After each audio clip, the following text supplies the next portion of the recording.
I was thinking of starting today's meeting before opening it up for anything you want to talk about, of everybody just sharing something wonderful that happened this past week.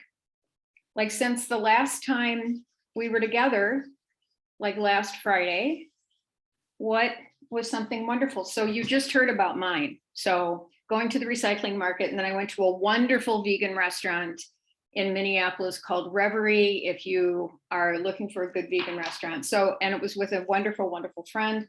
And so that was my good thing this past week. Who would like to share their wonderful thing?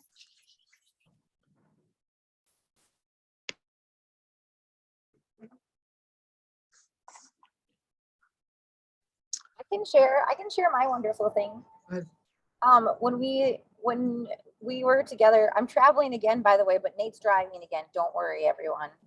We're going back to Illinois. Last time I was on with you, we were going to Illinois. We're going to Illinois again to watch another game, but this time we get to watch one game of the one Suns, and then we're going to Oshkosh, Wisconsin to watch the other game of another Sun.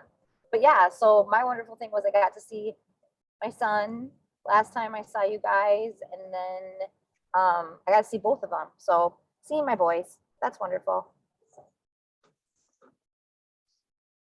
And it's nice that you can see them.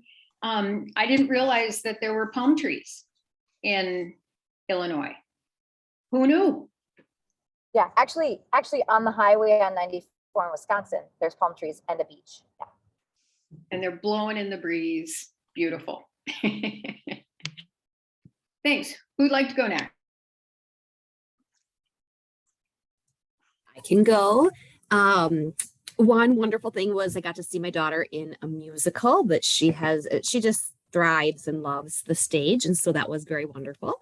And then I'm just getting ready today and last night to go to Chippewa Falls for a girlfriend's weekend over this weekend. So getting off a little bit early today. And we actually are going to go see Winey's Brewery tomorrow too. That was like my next question, Nikki, was, oh, you're going to be in Chippewa Falls? Great. Oh, thank you. So who'd like to go next? I'll go next. So some of you know that I have another job and I work as a pastor. It's a full-time job. I'm an interim. We have to make a monthly report to the council, and it's a real big place. So it's really hard to get to know people, and with masks and the whole dig.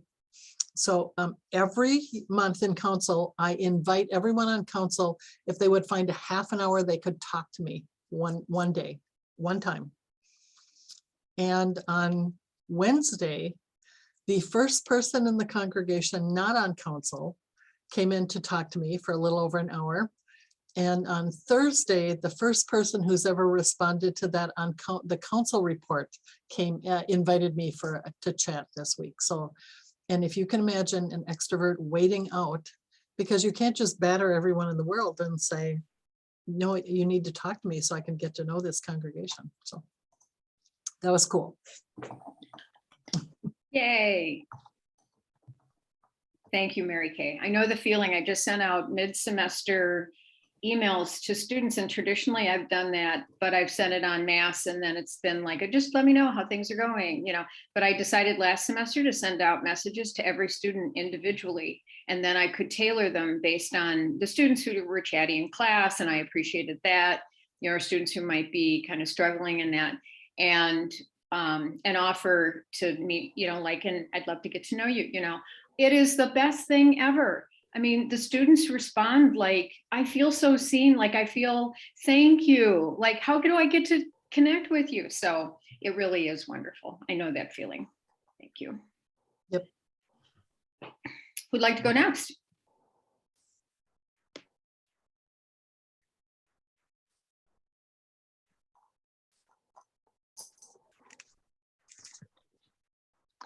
Okay. It's funny, like I forget the wonderful stuff. Like what happened that was wonderful. I got something that I wanted to mention last week and then I didn't for whatever reason. I think it's kind of wonderful.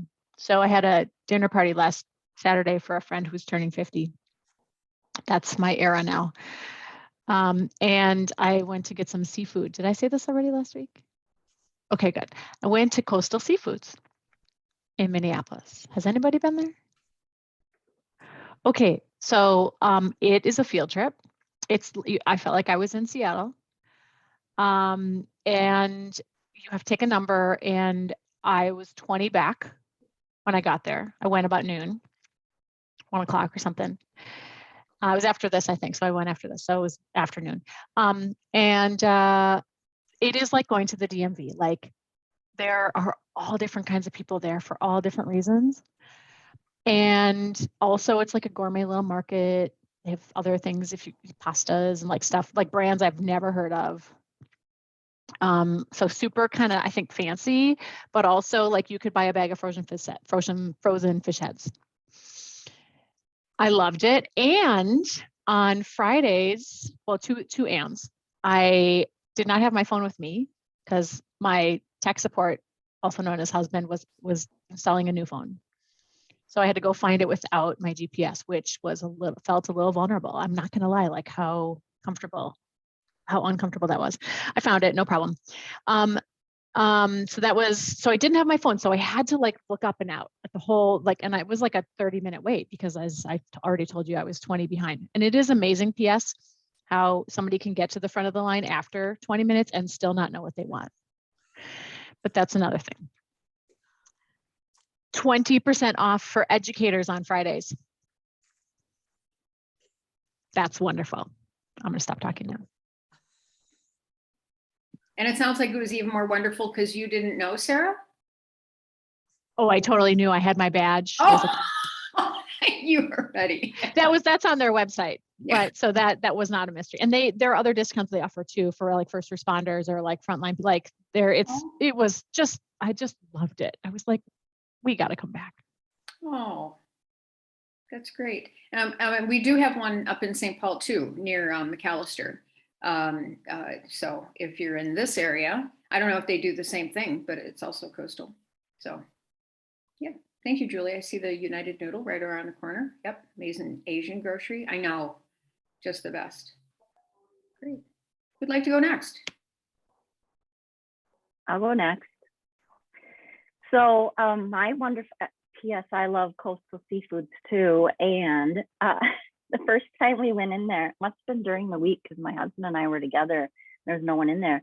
And we bought walleye. All this fish and we bought walleye. Okay. But my wonderful thing is that I can now go to the bathroom in the same amount of time pre-break. So that is huge. I hear ya. Typing with two hands, you driving again. I know the simple things. Isn't it great, Christy? I know the simple things.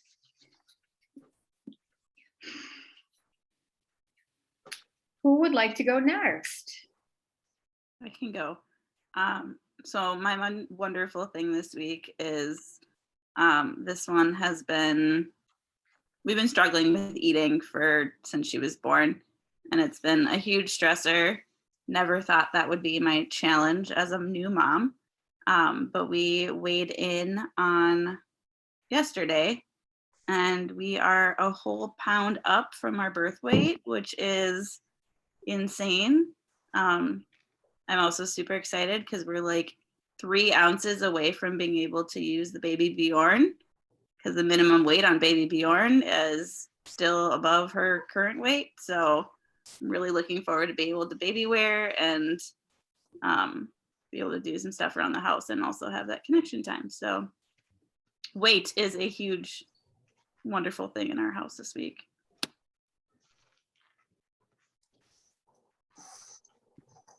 Excellent. So let's see. Greta, Julie, Shelley, Melissa. I have to say Melissa. You know. I can go since you said my name.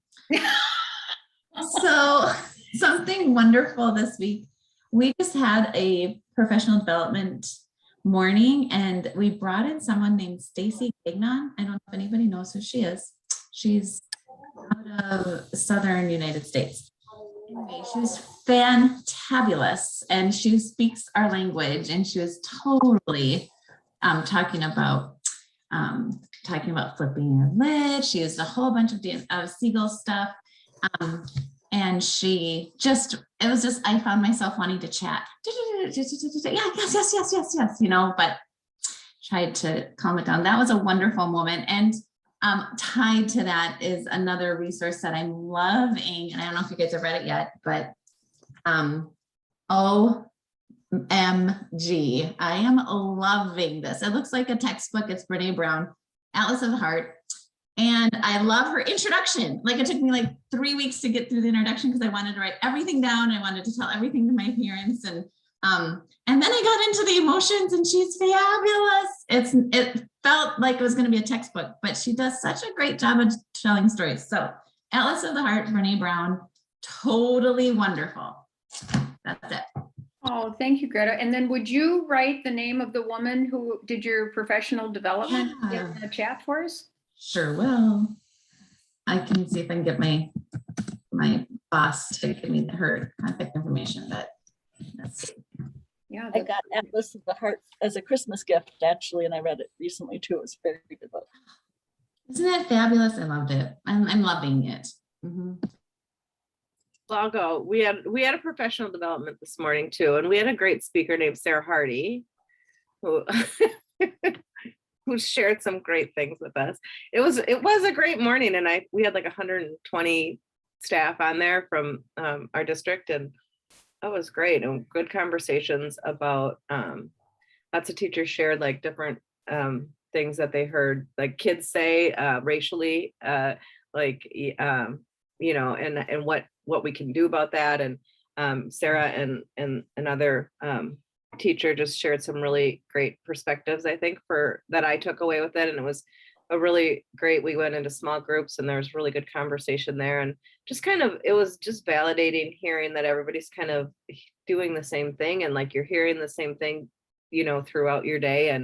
And so how can we support each other, and what did you do that maybe was helpful? And so that was kind of a great way to start our day. So thanks, Sarah.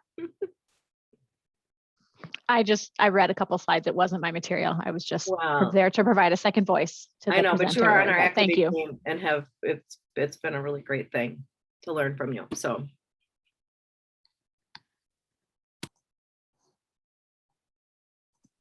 I was called on earlier. I can go too. We just started classes again for the spring trimester in our ECFE classes, and the first week of classes is not my favorite. I just don't love it. But that said, I think I feel really good about the classes. We have good mixes of people, and I think we're off to a good start. So. Thank you, Julie. Oh, I was still muted. I have 3 quick things approved. I'm going to teach a preschool class, summer school, which I haven't had a classroom preschool for a really long time. So I think that's going to be a lot of fun. We got approved to move forward with an outdoor preschool plan. So I'm super excited about that for the fall. And I'm all packed and ready for Costa Rica. So I get to leave tomorrow morning at 5 a.m. So those are my happy things. It's been a good week. wow. That sounds great. Let's see, Megan and Abby. And I think that's it. Yeah. I can go. Good. In our district, we in ECFE are putting together learning bins for in-home daycare providers. And they have been a lot of fun just to put together. They're just theme-based. And we're trying to just reach out to more daycare providers just to offer services and a lot to offer, I guess, families like parenting supports, and then to offer screening material. And so this past year, I've been trained to screen, which is new for me, and I'm loving it. I love the one-on-one interactions with the kids. But now I am going to go into in-home daycares and screen kids in home. And so I think I haven't done it yet, but I'm excited to do that. It's just something, it's just a little bit of a new thing for our district. So I'm excited about that. And then also I'm kind of being a Debbie Downer here, but I had a parent scream in my face for like 10 minutes. And I've never ever in my life had that happen. I've never had anybody speak to me like that. And so my whole week was really thrown off, and I'm super happy that at 3:00 today, I am on spring break. And because I just need a break. Can I just say something around that? I'm sorry. Oh, no, I was just going to ask Megan, would you like, I mean, I want to see how, check in with Abby and see what wonderful thing is going on for her this week. Would it be helpful for you if we circled back to talk with that a little bit? Sure. Okay. All right. I'm sorry, Greta. Oh, I was just going to say a tagline to Megan, what you're saying. I had received an email from our union this week because we're going into spring break as well. And they said, go into your vacation notices on your email and put it in there that you are not available. And they gave us verbiage, like 5 different types of ways you can say in a beautiful way, but a pointed way that you need a break, that they need a break, that kids need a break, and all this stuff. It was so encouraging to hear that from the union. So if you guys haven't done it, go in when you go on spring break, put it in there, say, I'm not available. Here we go. Anyway, just an encouragement for you, Megan. Aren't away messages wonderful? They're just like the best thing. And Abby, what wonderful thing happened for you this week? Well, my spring break is for 2 weeks, and I've already done that. Set up my message. So let's see. I'm doing my parent ed licensure through the U, and they're on spring break. So it's been nice to have a break just from schoolwork, so I can do the other things in my life that are crazy. But yeah, and we're also adding a preschool section for just the kids that haven't gotten any sort of service this year. It'll just run 5 weeks for 2 days a week, and our ECFE teacher and I are co-teaching that. So that'll be fun. Wonderful. Thank you. Yes, it is spring break at the U. It's been nice not to have classes. But Megan, let's circle back. That sounds pretty darned intense. You know what was so crazy is like I processed through, it has to do around masks. And I know that people are, really have a feeling one way or the other.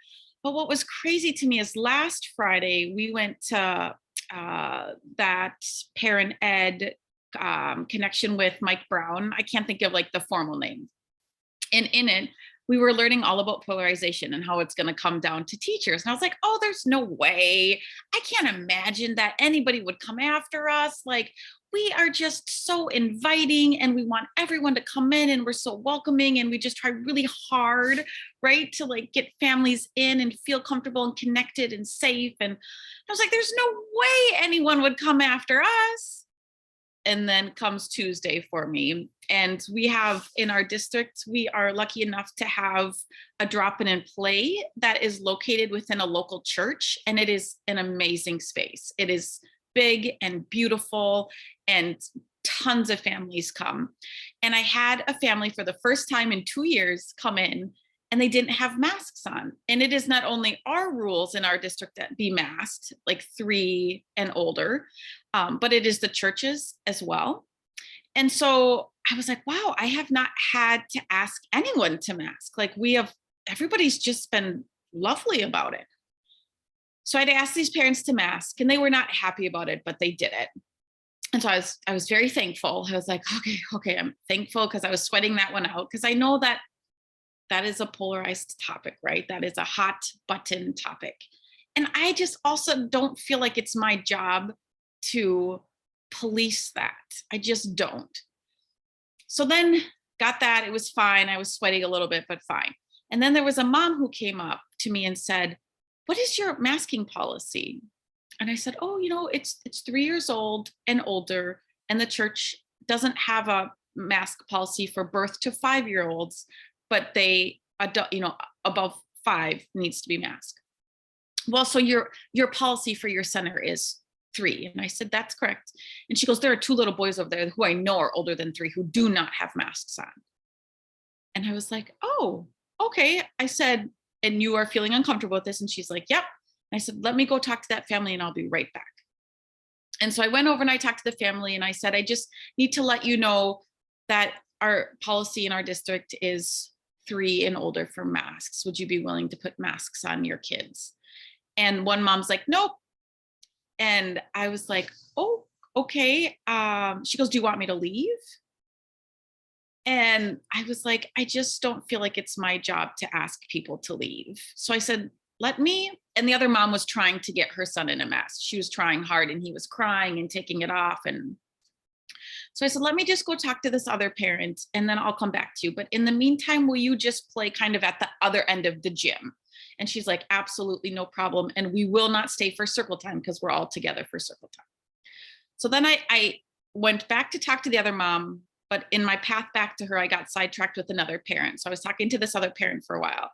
And then this mom came up with guns a-blazing and was like, what did you say to that family? What I want to know, because they are still not wearing masks. And I said, I explained our policy, explained everything. And then she just let me have it. She was screaming in my face, pointing her finger, telling me I was terrible, that I've ruined the program, that everybody hates me, that I was selfish, and that she was going to contact my boss and I was going to lose my job. I mean, but she did this in front of like 20 other families and little children. And I just stood there and I said, I am so sorry you are so upset. I take full responsibility. Please contact my director. I am working with these families. I am, again, I just took it. I just let her just scream and yell at me. And I just was like, I'm so sorry. But I have never in my life I've never had anyone do that. And I was so embarrassed. And, when you get in those situations, I was so embarrassed. I didn't know what to say. I was sweating hot. I thought I was going to pass out. Like, it was all horrible. And then she got up and just left, still screaming while she was walking away. And I had to then ask all the families to clean up. And then I had to do circle time with like 20 some families when all I wanted to do was crawl in a corner and cry, because I was like, I can't even, I don't even know what just happened. But for me, it was just like, I have a director who very much like sides with the parents and not her employees. So I knew I not only got it from this parent, but I knew I was going to get it from my director as well. And I've just like this whole week, I've just been an anxiety filled ball. And this parent, of course, is going all the way up to the school board, to the superintendent. I mean, she's not happy. But the thing is that was Tuesday. Tuesday night, our district updated their masking policy, and it is no longer required. It is recommended, obviously, but is no longer required. So on the last day, this blows up. If it would have been Wednesday, I'd have been like, you know what, we're done. But of course, she writes this horrible email to the boss, and she's like, I'm telling everyone I know what a terrible ECF you have, what terrible teachers you have. She wrote a horrible email. And I just keep thinking, I keep telling myself, she obviously maybe had some bad news. I was the projection of something horrible. In it, I wanted to offer her a hug because that's what I do with my kids. Like, if my kids come at me with like crazy, I'm like, do you need a hug right now? And I wanted to offer her a hug in the moment, but I was like, she probably punched me because she was already in my face. Like, I don't know. It was horrible. I don't know.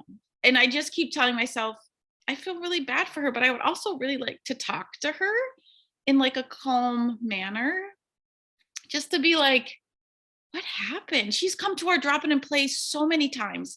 She has seen that everybody is masked. It's horrible. It's a horrible feeling. It is just a pit in my stomach, horrible.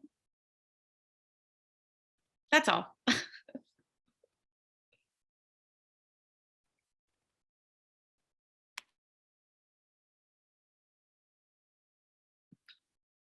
Well, wow, not Megan. You know, I mean, I put in the thing, I mean, that happened to me once, not in the same context, but with a neighbor, and it just caught me so off guard, right? That I was just so stunned because it came from somebody I didn't expect, right? That I just cried. Like I didn't know I did not have the calm and the cool that you do. But at the same time, I have to reflect that when I listen to that, I am so effing angry, you know, and you don't deserve that so much. And I know that the world right now is just horrible. And a friend of mine across the street, her daughter just started at the U, and she said, yeah, you know, she's not really feeling like she's fitting in. And I said, it's a horrible semester. Like like everybody is drained. The students are drained. My students in my undergraduate classrooms are like little baby zombies. You know, I mean, it's just a really, really hard time. And now with the stuff in Ukraine, you know, I mean, the world is just, it's horrible. And I know, and I rationalize that, yes, I mean, all the stuff that you're saying about her, because I've also been not that bad of a mom, but I have been that mom that has been kind of turfy over my kid, like that I've advocated for my kid in ways that I have come back later and smooth the way, you know. So I understand where this woman may have been coming from, but I hear those words to you, such a caring, responsible, experienced professional. And the fact that this was what you had to endure, not in a personal setting, not like you had an office and she came in and she was letting it go, right? But that she chose a moment that was so public, and that brought those words against you in such a way that other people could hear, and then to carry it further into an email, right? Because the difference there is now that is archived in like somebody, you know, could go, and she's just not thinking, right? She's not thinking the power of the internet, right? And I am furious. I am just effing furious when I hear someone treated like that. Me too. Thank you. I appreciate that. The other part is that we had multiple parents call in and say, this woman assaulted your teacher. Like, and so I was thankful for the support of other teachers. We do drop-in and plays on Tuesday and Wednesday morning. And so my boss came into our setting Wednesday morning, and we have a lot of repeat parents that come in, and my boss like interviewed the parents who had been there the day before, asked, you know, what their take on was it, you know, trying to do kind of a restorative circle, saying, we have a practice in place because now our, you know, our mask mandate is updated and all of this. And every parent was like, Megan handled herself so very well. Like they were so supportive and so kind. But that's the piece of like going all the way up that tarnishes my name. And I've worked really, really hard in our district. I've been there 10 years. I have busted my butt and just started initiatives and just started a whole bunch of things just to get my name, like have a good name, right? And now it's like with one parent, one email, she could just swipe that away. And that is, for me, that is what has put the pit in my stomach. I can forgive her and say like, wow, she already came in with guns a-blazing and I was just on the agenda. But now it's like, it's a potential tarnish of my name. And that's what I'm having the hard time swallowing. Like, that just doesn't feel. I would too. But I'm going to encourage you to resist catastrophizing it. I think it speaks for itself. And I definitely think administration and school boards right now are like, they just have a whole sheet of stickers for these kinds of parents. And she's got one on her. I think they have a critical lens on this. They're so practiced now at seeing these people who are not making sense and have lost their minds, to put it unkindly. And so I just want you to trust that it speaks for itself, and you carrying yourself with such dignity and such professionalism is what really matters. And when you look back on it, what you're going to really feel proud of. So I don't blame you. I would be really ticked too. I appreciate that. I have to run. Unfortunately, I have to go to another meeting at 12:30. I know we're in professional development throughout the day, so I could just sneak in here for a little bit, but I just had to get that out because I don't know, maybe you have done that, experienced that as well. But my fear is that because our mask mandate is now up, I think parents are going to come the other way and come after us because we are birth through 5, their children haven't been vaccinated. I think we're going to, when I come back from spring break, I'm afraid we're going to get it more. And I just, in my head, I'm thinking, what could I say? What could I do? Because I know people aren't going to be happy with that either. So The it mask mandate just hard. changed and we got no feedback. I mean, my class on Monday night, nobody was wearing a mask, kids or parents, and nobody said a word. So if that is encouraging to you, you know. I am hoping that is the path forward. I am hoping, but I know it's just another thing that people are upset about. So I'm just praying. Yep. We've been off masks now for a little while, and we've had a few that show up still with a mask. And I've been concerned that they would get like attitude toward them because, oh, why are you still wearing that? You know, like something like that. And it hasn't been at all. Everyone has been really not even asking, like, why are you still wearing that or anything? It's just some people are, some people aren't, and everyone just is moving along with their day. So that's what's happened with That's us our too, same experience thing. too. Our experience too. It's the same as Melissa said. That's fantastic. I'm happy to hear that because I was just like, oh my gosh, now I got on this end and I could potentially have it when we come back. So I'm hoping if families aren't happy, they might not come back, which would make me really sad, but then that would be their choice, right? Right. And I don't have to take that on, but ugh. All right. Thank you all. I hope you have a great So Friday. Megan, real quick, Yes. So we have been recording. Are you comfortable? Oh yeah. Okay. Yep.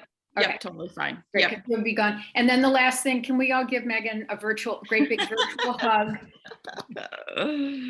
Hi, thank you. I Very appreciate that. I appreciate that very much. Thank you all. Have a great weekend. Yep. Have fun in Costa Rica. See you later. Oh my gosh. Oh, I tell you.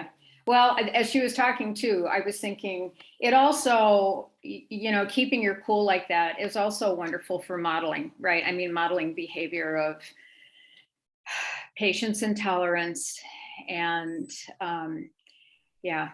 So It reminds me, Susan, of our the PD that we had this morning talking about when we do, and you guys all know this stuff from Dan Siegel, but the flipping the lid. If Megan was stressed and she went to the, you know, the fight, flight, freeze and went and the amygdala was triggered and that sort of thing in that moment, one of the things they said today, and I haven't heard it termed this way, they said, we go to our toddler behaviors, which means pre-verbal, which totally connects with why we lose words, right? It's part of that piece of our brain that sometimes in those moments, we just don't have the words to say. And I think that really is a picture of how it can work in a situation with someone who's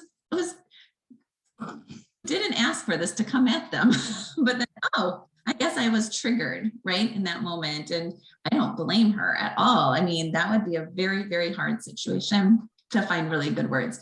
But maybe, you know, one of the things we can do is like expand our window of tolerance, right? And try to increase how much we can have coming at us. But some of us are just way too empathetic to like have this ability to continue in the cool. I don't know.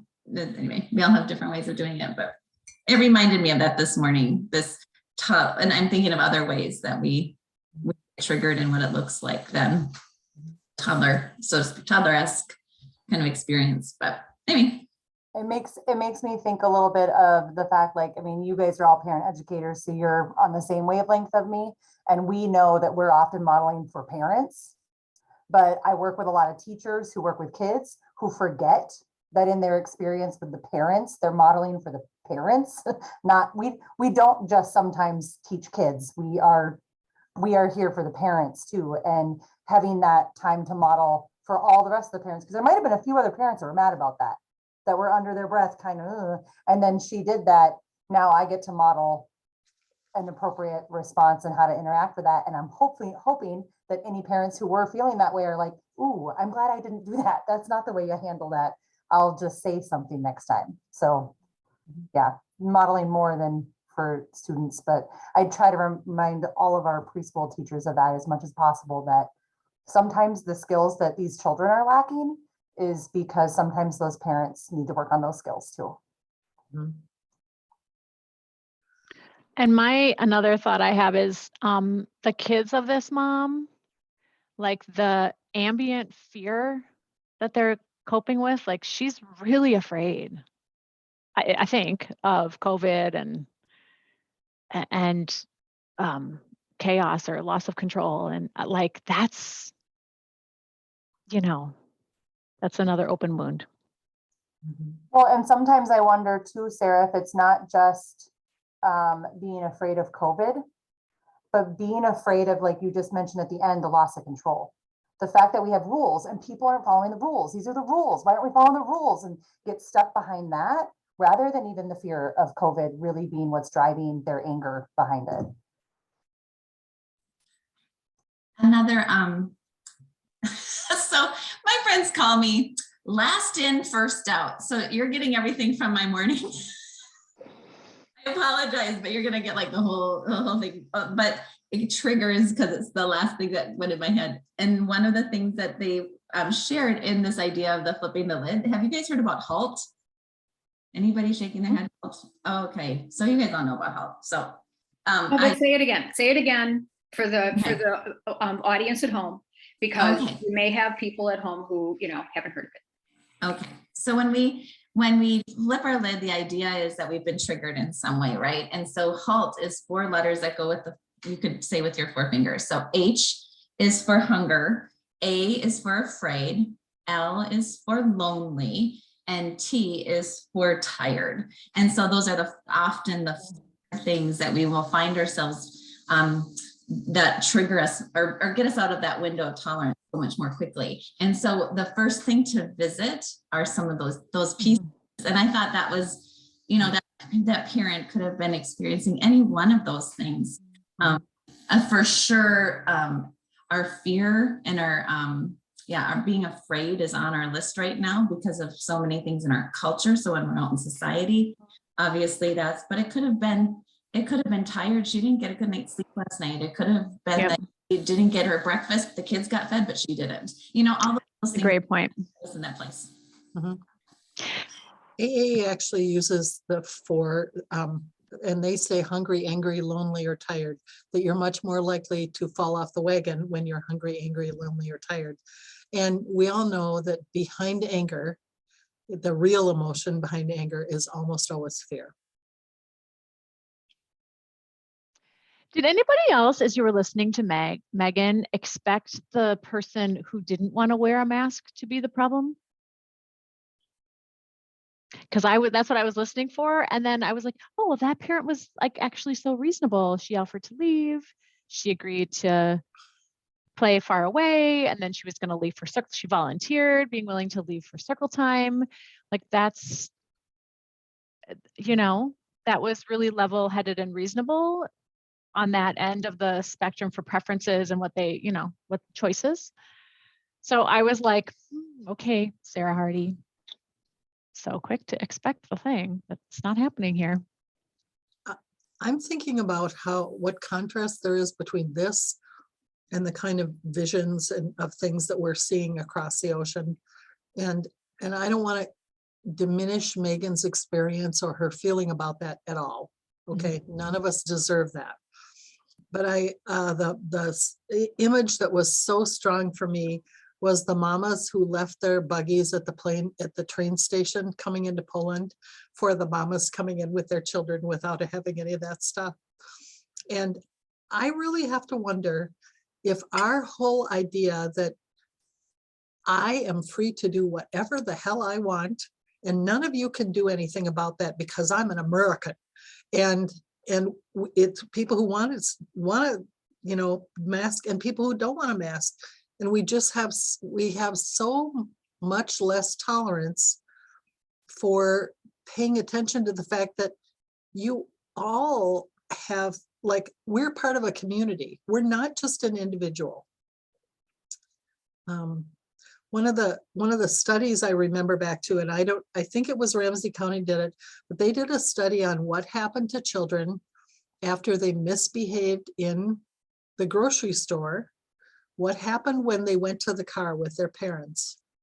And if their parents were glared at, or the child was glared at, the child was significantly more likely to be abused once they were at the car. And so I made it my mission, which isn't that if there was a kid misbehaving like in a grocery line, I pull in behind them and I say to the mom, been there, done that, or I just start talking to the child, or whatever might diminish the crazy in the situation. I've even offered a few times to hold a baby if mom's trying to pack groceries and hold a baby, and I'll say, hey, there's somebody behind me, I'm not going anywhere. Would you like me to hold your child while you try to do that? Because sometimes we all just need, you know, a listening ear or another pair of hands.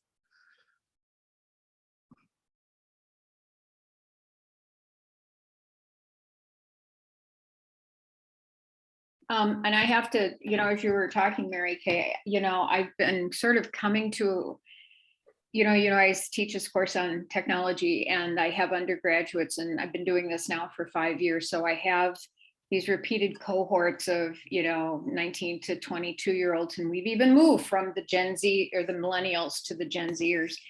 And something that I've observed and to this point, is that I am slightly worried, or I'm going to remain observant, that this might not get worse, right?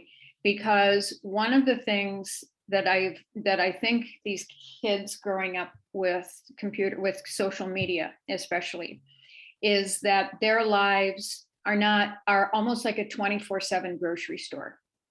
And if they come into young parenthood with that lens, right, and they are so comfortable on TikTok and social media and stuff like that, there's a whole range of people that are out there that are also very comfortable with trolling and anonymously judging, putting people down, that sort of thing.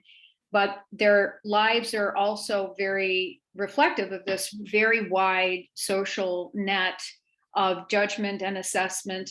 And it sort of will transition from, unfortunately for women, it will transition from how do I look to how am I as a parent and how do I look, right?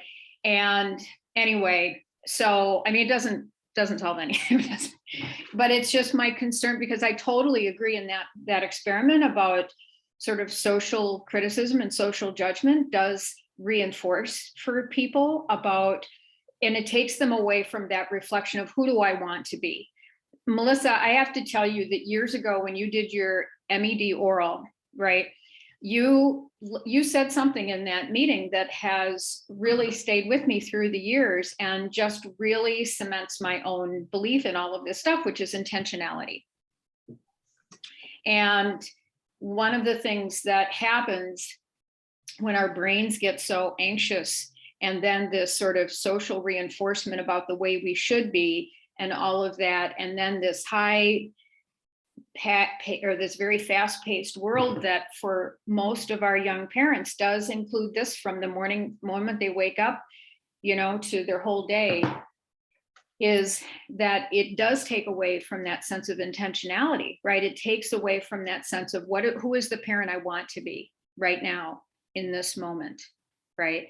And my slight fear is that, again, it's sort of like having this embedded grocery store of people, so that even if there's a wonderful person like you who is willing to offer support, right, that you're 30 or 40 years older, and of course, well, there's that one nice person, but my whole world is filled with people who are judging me. And that I do wonder and worry a little bit about sort of that wider social network effect on young parents' behavior, and that taking them away from intentionality. So my parent ed book that I will maybe one day write or just always think about and never actually do, is focused on that kind of idea of the difference of how critical parents are to each other now. And I think social media really has a big part of why that has changed so much. Like, oh, look at how she's doing that. Look at how.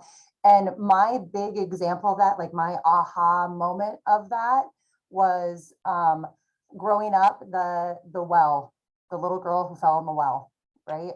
And do y'all know the story I'm talking about? I just lost her name, of course, because I'm talking to all of you right now. But the little girl fell in the well, and people just came out of everywhere to support that family. Amanda? Jessica, there it is, Jessica.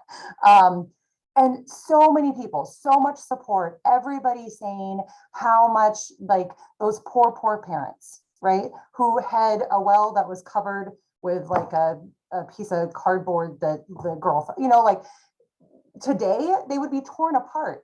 And my example of that, like, I didn't think about it together. It was just like, that happened when I was a kid. It's there, it happened. And hearing a story about the child, and I do not know this family or the child name here, walking in Florida near the water where lots and lots of families always did. But there was a note on the side that said, to be careful, there's alligators here. And an alligator came up and scooped their child away. And the reaction was, what the hell's wrong with those parents? Why were they walking there? They never should have been there. I hope you feel horrible. You shouldn't have ever done that. Why would you do that? You're not taking consideration of your child. You should have been more careful. Like, they attacked these parents. And they were just doing what so many other people did. Thousands of little kids could have happened to. It happened to theirs. They already feel horrible enough. Why are we turning around and attacking them? It was a terrible thing that happened to them. And the same thing with that little girl that fell in the well, and the difference the society had coming to support and to tell them accidents happen. You're going to be like, oh, we're all praying that she's okay. Like, just the difference and how society feels about all of it. I think, like, my big focus in my book that I'm going to one day write, that I probably will never write, is basically how we've switched from this super supportive community to such an individualistic society. It is so, like, my neighbors would have called my mom if I was doing something I shouldn't have been doing. And now most of us don't even know our neighbors' names. The little old lady across the street from my house that yelled at me when my kids went down by the water, I went down and I praised her and I brought her some snacks, and I appreciated her for telling me my little kids had run off from where they weren't supposed to be and went down there so they could stay safe. And she was like, I'm sorry, I shouldn't have stuck my nose in it. And I said, no, you absolutely should. Please do. I appreciate it. It takes a village as a statement for a reason. Please, where's our village? Bring it back. Sorry, I got passionate. That was one of my soapboxes.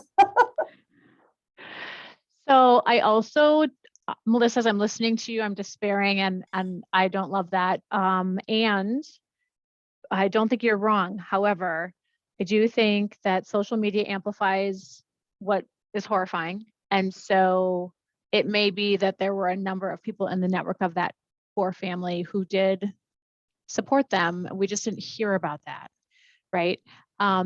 And so I just want to be aware of, like, confirmation bias and the power of, like, magnifying certain of our worst reactions and judgments, because I refuse to believe that we don't care about each other anymore. I just can't. Like, I just can't surrender to that despair. I agree. I do agree. I think that that's kind of the point, because at that time, when everything happened with Jessica, of course, there were people who also said, exactly, I can't believe that family did that. Like, there's definitely there's always both sides of that story. I think the part that feels like, as a society, the thing that we're perpetuating, exactly what you're saying, as a society, we perpetuated how much people were supporting Jessica. Right. As a society, we were now perpetuating, like, the things that were highlighted in social media were all the terrible things that were being said about that family, not the supported side of it. So I agree. They're both there. And I'm saddened by the fact that we're highlighting that other aspect of it more.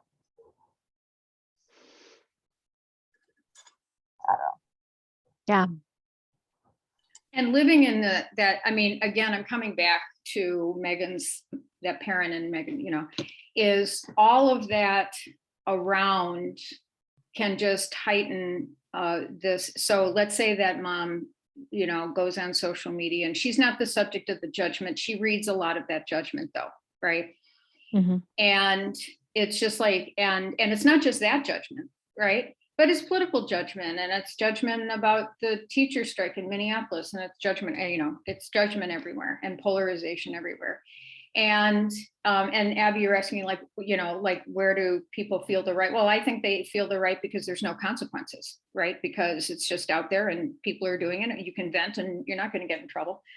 But I think that does add to an individual's then feeling of a lack of control, right? So when we think about that mom just blowing off at Megan and coming from that place of fear and coming to her toddler self and that sort of thing, and is like, you're never going to do anything right, and that can just pile up. And the other thing I was just going to say, and I put this in the chat, was, Sarah mentioned that she has these conversations in her parenting ed class. And I just really, I hope you all are, because my main thing, especially with social media and technology use, is around critical thinking, right? Is to be able to step back from something that has become like wallpaper and like just stuff that's glued to our hip that we don't even think about it. We just use it.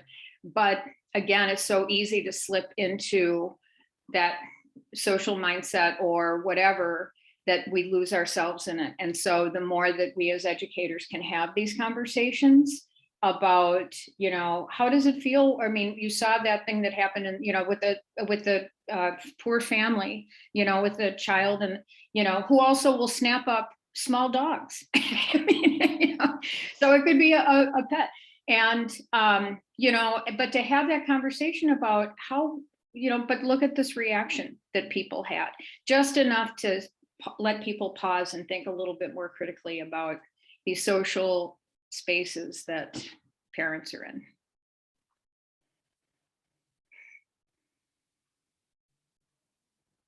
Oh, Nikki, do you mind if I bring this up? Nikki just asked, this is a tangent. Does anyone, I don't want to, colleagues, I'm wondering if they need some support. Oh, yes, Minneapolis ECFE. So the school district is on strike.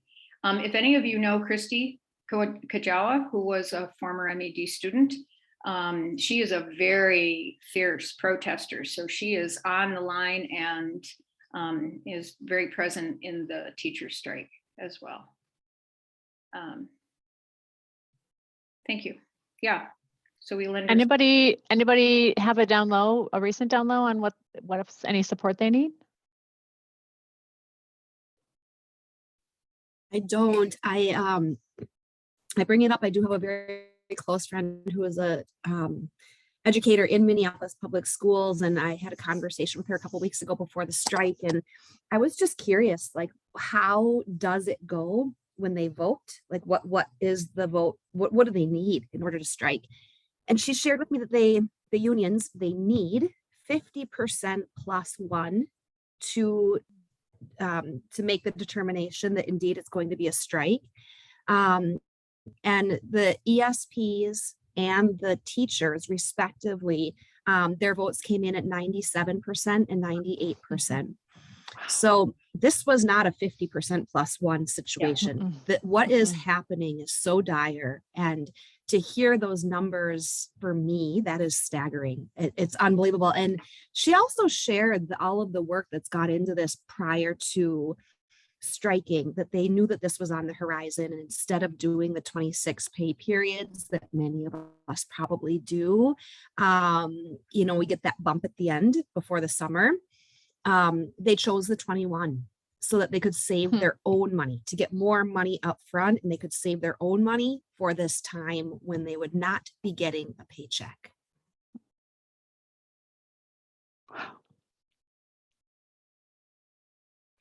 Yeah, and the list of, it was interesting as there was a discussion about St. Paul potentially striking in Minneapolis, and the list of items for Minneapolis, this is not about teacher pay alone, right? I mean, and equity. I saw a number of them holding signs of pictures of the students, that a lot of it really is for better supports for the students. Yeah. Yeah. Thank you for raising that, Nikki.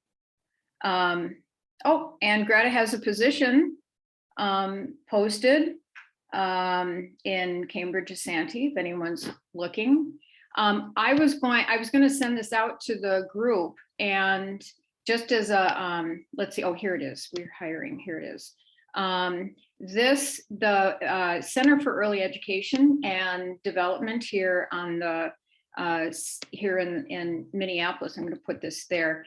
They're hiring, if you know of people who are looking for like part-time work or additional work, they're hiring some early childhood classroom observers, but they're also hiring some community mentors, specifically people who speak Spanish from the Hmong community. So there's that link if you know anybody who would be interested for applying to SEED.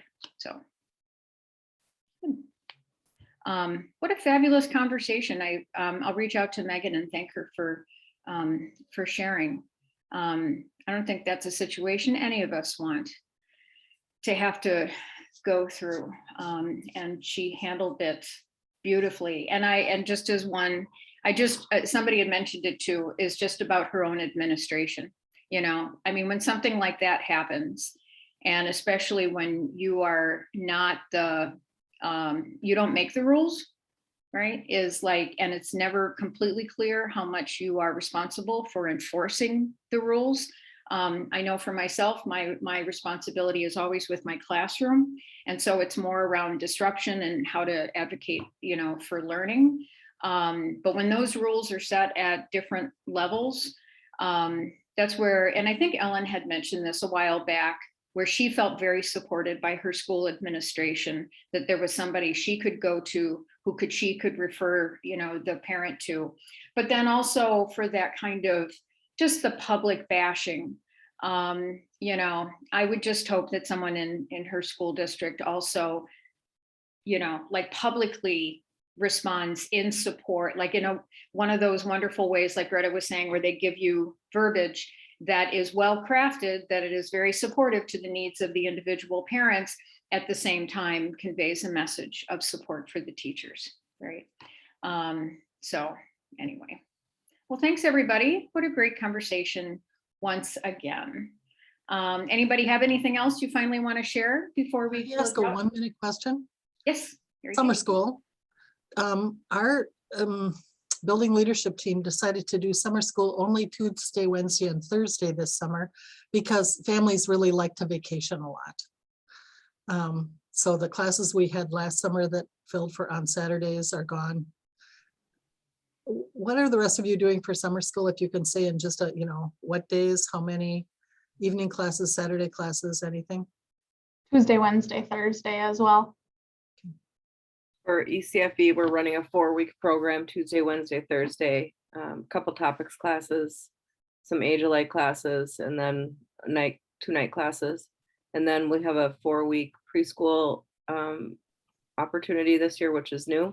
And that's still kind of in the works, but hopefully we'll be in several of our elementary schools, 5 or 6 of them, running a 4-week, 6-hour-a-day preschool program. And that'll be the end of July, beginning of August. We did a grant for summer school for those getting ready to go to kindergarten this year, and we're doing Monday through Friday field trips every Friday, the entire month of June, 8 to 1 or 8:30 to 1:30 every day, and then Fridays are until 3 o'clock because of the field trip. So a full month's worth, Monday through Friday. Thank you. That's helpful. Yeah.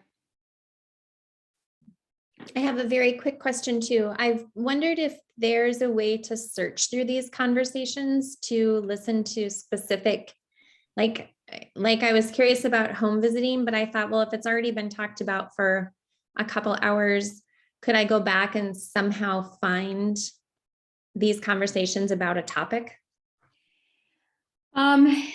No. Yeah, I thought that would be really hard to do, but I thought I'd ask. We're a pretty low budget shop here. Yeah. So one of the things, like when I post the videos in YouTube, like I'll have the date and then I say in which we talk about, and then I try to hit like the major, like the Okay. 2 or 3 things that we talk about. But unfortunately, and I don't know if you searched in the YouTube channel if anything would come up just based on what I put into the descriptions. Yeah, I'm sorry. That's fine. I just wanted to ask it just in case there was an easy way. Yeah, but I would say there is no topic that is off limits, because even if we have talked about it before, the same people may not be here. And inevitably, I find that there is a spin based on the uniqueness of the composition of the group at that time, based on our experiences, based on the parents that we work with, whoever, that Anna, I would never feel reticent to bring it up. Okay. Because I've missed so many. I thought, oh, they probably talked about this ad nauseum and I missed it. So, okay, that's nice. Thank you. Yes, please do. Yes, ask away, Anna. Okay, I'll save it for next time. Well, Melissa, we will think of you in sunnier climes and with beautiful palm trees where you can join Sarah, who's in Illinois, with her palm trees. So anyway, well, have a great week, everybody, and we'll see you next week.